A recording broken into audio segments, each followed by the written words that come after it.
Why avoidants avoid kissing empaths, the emotional intensity they can't handle. When you first look at an avoidant and an empath together, it seems like a natural attraction, almost like two people who should complement each other emotionally. Yet something very specific and deeply psychological happens when it comes to physical intimacy like kissing, where the avoidant often pulls back in ways the empath cannot immediately understand.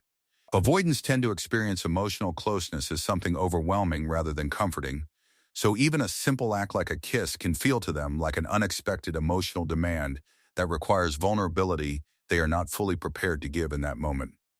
For an empath, kissing represents connection, warmth, emotional merging, and reassurance, but for an avoidant, that same moment can feel like a sudden loss of control over their emotional boundaries, which triggers an internal alarm system that pushes them to retreat. The empath usually enters intimacy with openness and presence, believing that affection is the fastest path to emotional security, while the avoidant simultaneously interprets that same closeness as pressure, expectation, or even subtle emotional obligation they are not comfortable carrying. This is where the emotional mismatch quietly begins, because the empath leans in for deeper connection through touch, while the avoidant unconsciously leans out to protect their independence and emotional space from feeling consumed.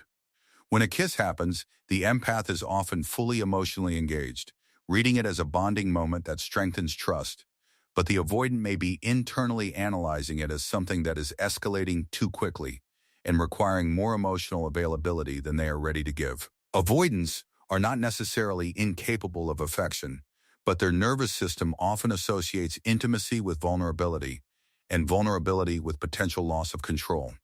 which is why even something as natural as kissing an empath can create internal discomfort rather than emotional comfort. The empath, on the other hand, does not understand this withdrawal because their emotional wiring interprets affection as safety, so when the avoidant pulls back after intimacy, it creates confusion, self-doubt, and emotional overthinking in the empath's mind. What makes this dynamic even more complex is that avoidants are often drawn to empaths in the first place, because empaths feel emotionally safe, accepting, and non-judgmental. Yet the very intensity of that emotional safety is what later triggers the avoidant's fear of being emotionally exposed. So when kissing becomes more emotionally charged, the avoidant may begin to distance themselves not because they lack feelings, but because they feel those feelings becoming too real, too fast, and too emotionally demanding for their internal comfort zone. In many cases, avoidants struggle with the idea that a kiss is not just a physical act, but an emotional signal of deeper attachment, and that interpretation alone can make them unconsciously pull away even when they genuinely care about the person. The empath often misreads this withdrawal as rejection or lack of interest, when in reality it is more about emotional overwhelm inside the avoidant rather than a true lack of attraction or connection. This creates a painful cycle, where the empath tries to increase closeness through more affection,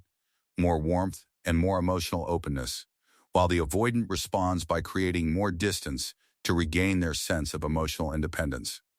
The deeper truth is that avoidants often fear losing themselves inside relationships, and kissing an empath can feel like the beginning of emotional merging that challenges their strong need for self-containment and personal autonomy. Even after moments of deep attraction, avoidants may suddenly become distant because their internal system interprets emotional intimacy as something that could eventually lead to dependency, which they have been conditioned to avoid at all costs. Empaths, however, tend to stay emotionally present even after intimacy, which unintentionally increases the avoidant's sense of emotional pressure, making them feel like expectations are forming even when nothing is explicitly being demanded. This mismatch creates a silent emotional tension where both individuals are feeling something real, yet interpreting that feeling in completely opposite ways based on their attachment patterns and emotional history.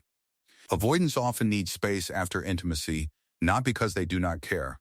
but because they need time to regulate the emotional intensity that physical closeness, like kissing, triggers inside them.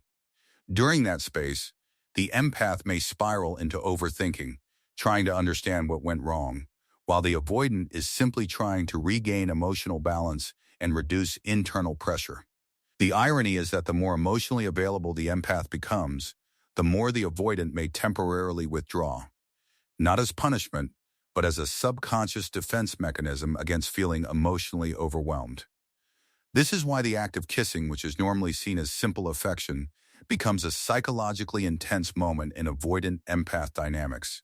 because it exposes both their deepest emotional needs and their deepest emotional fears at the same time. In the end, avoidants avoid kissing empaths, not because they do not feel connection, but because that connection feels too emotionally real,